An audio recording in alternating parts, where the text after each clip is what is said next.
श्री सीताराम। भक्तमाल का प्रारंभ भगवान के 24 अवतारों की कथा भाग 3। भक्तों, आपने प्रथम भाग में श्री मत्स्य अवतार जी के 3 कथाएं सुनी, एक श्रीमद् भागवत से और 2 पद्म पुराण से। उसके पश्चात आपने वराह अवतार और कमठ अवतार यानी कच्छप अवतार या कूर्म अवतार की कथा सुनी। तीसरे अवतार का जो वर्णन भक्तमाल में हुआ है वह है श्री नरसिंह अवतार। भगवान नरसिंह विघ्न विनाशक हैं, भक्ति के प्रदाता हैं, भक्तवत्सल हैं और भगवान अपनी सर्वज्ञता, सर्व समर्थता और सर्वशक्तिमान का प्रमाण देने के लिए और भक्तों की रक्षा करने के लिए कैसे खंबे से प्रकट हुए। आजकल जैसे लोग कहते हैं कि पत्थर को पूजने से क्या होगा, पत्थर में कोई भगवान थोड़ी ना है। तो भक्तों, ऐसे विचार कैसे लोगों के हो सकते हैं, उसका वर्णन आप इस कथा में सुनिएगा। सगुण साकार की उपासना सतयुग से चली आ रही है, विशेषकर जब से नरसिंह अवतार प्रहलाद जी ने अपनी भक्ति से प्रकट किए। तो कथा कुछ इस प्रकार है कि जब वराह अवतार में वराह भगवान ने हिरण्याक्ष को मारा और पृथ्वी को रसातल से निकाल करके उसका उद्धार किया, तो हिरण्याक्ष की जो माता थी दिति और उसकी पत्नी जिसका नाम था भानुमति और उसका भाई जिसका नाम था हिरण्यकशिपु, और समस्त परिवार बहुत ही दुखी हुआ। हिरण्यकशिपु दैत्येंद्र हुआ और उसने सब परिवार वालों को समझाया, बुझाया, उसको शांत कराया, किंतु वह स्वयं शांत नहीं हुआ। उसके हृदय में एक प्रतिशोध की ज्वाला हमेशा ही धधकने लगी और उसने निश्चय किया कि मैं ऐसी तपस्या करूँगा, ऐसी शक्ति प्राप्त करूँगा जिससे कि त्रिलोकी का राज्य निष्कंटक हो जाए और हिरण्यकशिपु जो है वह अमर हो जाए। और वो चाहता था कि वो कभी मरे ना। ऐसा निश्चय कर लेने पर हिरण्यकशिपु ने मंदराचल पर्वत की एक घाटी में जाकर घोर तप करना प्रारंभ किया।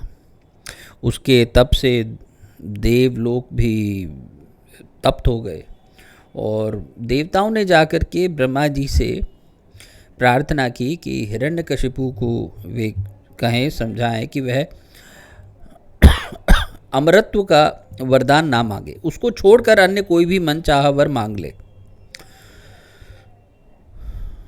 और जब ब्रह्मा जी हिरण्यकशिपु के आगे प्रकट होते हैं तो हिरण्यकशिपु ने कहा कि मैं चाहता हूँ कि आपके बनाए हुए किसी भी प्राणी से मेरी मृत्यु ना हो, न भीतर न बाहर, न दिन में न रात्रि में, अस्त्र से न शस्त्र से, पृथ्वी में ना ही आकाश में, कहीं भी मेरी मृत्यु ना हो।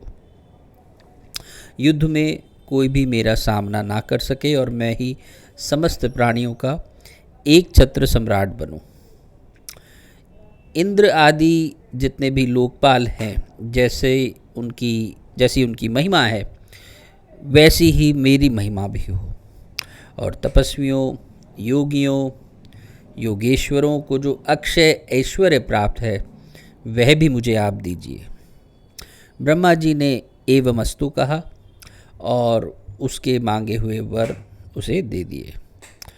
हिरण्यकशिपु को अपनी चतुराई पर बहुत प्रसन्नता हुई कि मैंने ब्रह्मा जी को ठग लिया, उनके ना चाहने पर भी मैंने एक प्रकार से युक्ति से मैंने एक अमरत्व का वरदान उनसे ले ही लिया। और भक्त तो ये जीव का स्वभाव है कि वो अपनी चतुराई से ना केवल जीवों को ठग लेता है बल्कि चतुरानन को भी ठग लेता है, और समय आने पे भगवान को भी ठगने की कोशिश करता है। उसको भगवान को भी धोखा देने में कोई कसर नहीं छोड़ता है।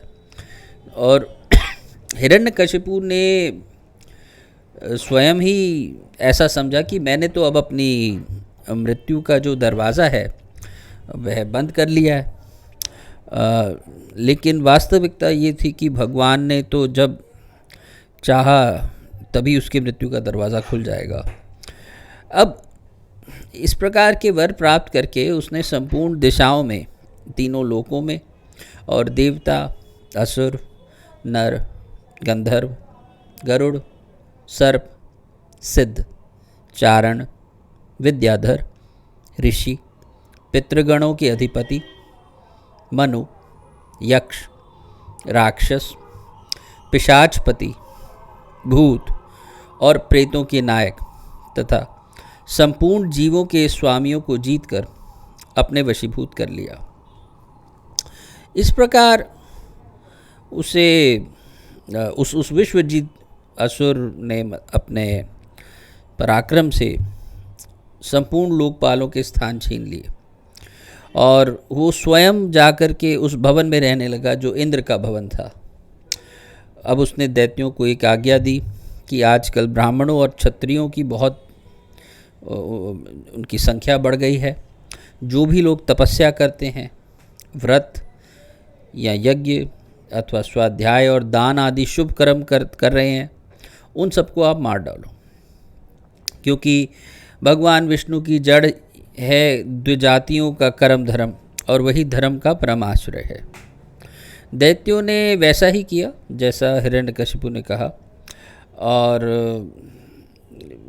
वहीं एक तरफ जहाँ पर त्रैलोक्य में इस प्रकार धर्म का नाश किया जा रहा था, वहीं हिरण्यकशिपु के पुत्रों में प्रहलाद जी जन्म से ही भगवत भक्त थे।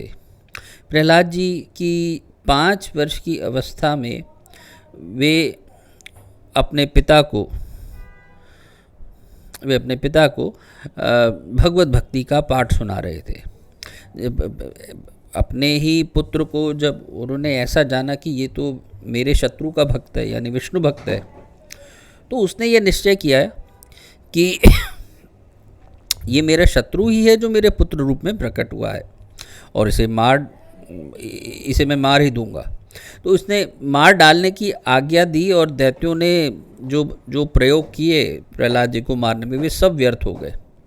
अब हिरण्यकशिपु को चिंता हुई कि उसने तो जितने भी प्रयोग करने थे कर लिए दैत्यों ने, और अब उसने बड़े बड़े मतवाले हाथियों को बुलाया और उनसे कुचलवाया। फिर विषैले सर्पों से उसने प्रहलाद जी को डसवाया। उसने एक कृत्या नाम की राक्षसी उत्पन्न करवाई और उसे कहा कि जा प्रहलाद जी को खा ले, प्रहलाद को तुम खा लो। पहाड़ों पर से नीचे भी गिरवाया। फिर एक शंबासुर नाम का एक राक्षस था, उसको आज्ञा दी कि तुम अपनी माया का प्रयोग करो। उसे विष दिलवाया, दहकती अग्नि में प्रवेश करवाया, समुद्र में भी डुबवाया। इस प्रकार अनेक उपाय हिरण्यकशिपु ने उसे मार डालने के किए, लेकिन प्रहलाद जी का बाल भी बांका नहीं हुआ। तो गुरुपुत्रों की सलाह से प्रहलाद जी को एक वरुण पाश में बांध कर रखे जाने की सलाह दी गई कि इनको वरुण पाश में आप बांध के रखें। इससे क्या होगा कि यह कहीं भाग के नहीं जाएंगे, और गुरुपुत्र जो हैं इन्हें अर्थ, धर्म और फिर काम की शिक्षा देने लगे। जब अवकाश का समय होता यानी छुट्टी का समय होता, तो प्रहलाद जी ने अपने ही समवयस्क असुर बालकों को भगवत भक्ति का स्वरूप बताया। इसे सुनकर सभी उनके जो असुर बालक सहपाठी थे वे भी भगवतनिष्ठ हो गए। ऐसा देखकर पुरोहित जी ने जाकर सब हाल हिरण्यकशिपु से कहा। जब ये सुना हिरण्यकशिपु ने तो उसका शरीर तो क्रोध के मारे थर थर काँपने लगा और उसने सोचा कि अब प्रहलाद को मैं अपने ही हाथ से मारूंगा। उसने प्रहलाद जी को बुलाकर बहुत डांटा और झिड़का और पूछा कि तू किसके बल पर मेरी आज्ञा के विरुद्ध काम किया करता है। प्रहलाद जी ने कहा कि उसे सर्व आत्मा सर्वशक्तिमान भगवान के स्वरूप का उपदेश दिया।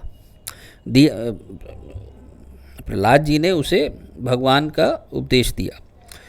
तो जब अपने ही पुत्र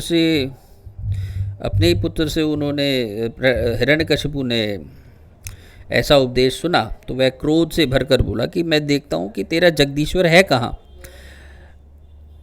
तो क्या वह सर्वत्र है? तो निश्चित इस खंबे में क्यों नहीं दिखता है?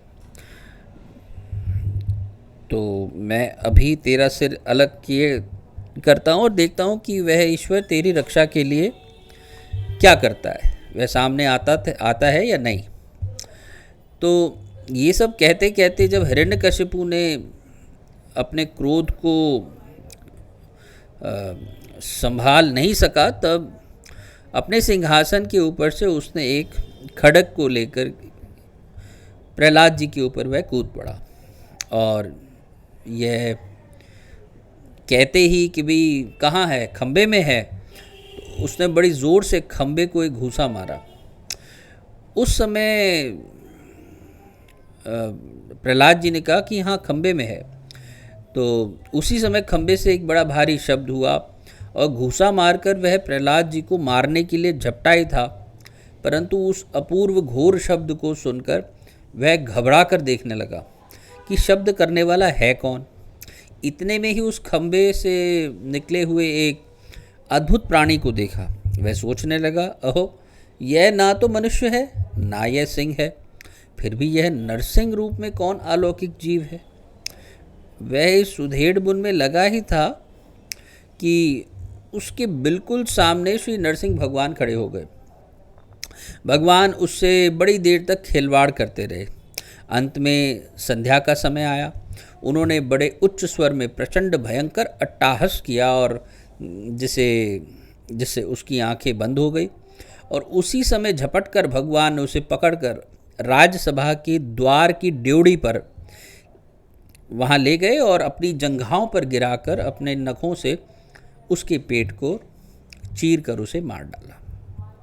भक्तों, ये थी नरसिंह भगवान जी की कथा।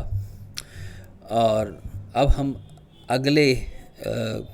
अगले जो अवतार की कथा कहने वाले हैं वो है श्री वामन अवतार की कथा। अभी के लिए इतना ही, मैं अपनी वाणी को विश्राम दूंगा। अगले ऑडियो में हम श्री वामन अवतार जी की कथा सुनेंगे। तब तक के लिए जय जय श्री सीताराम, जय जय श्री सीताराम।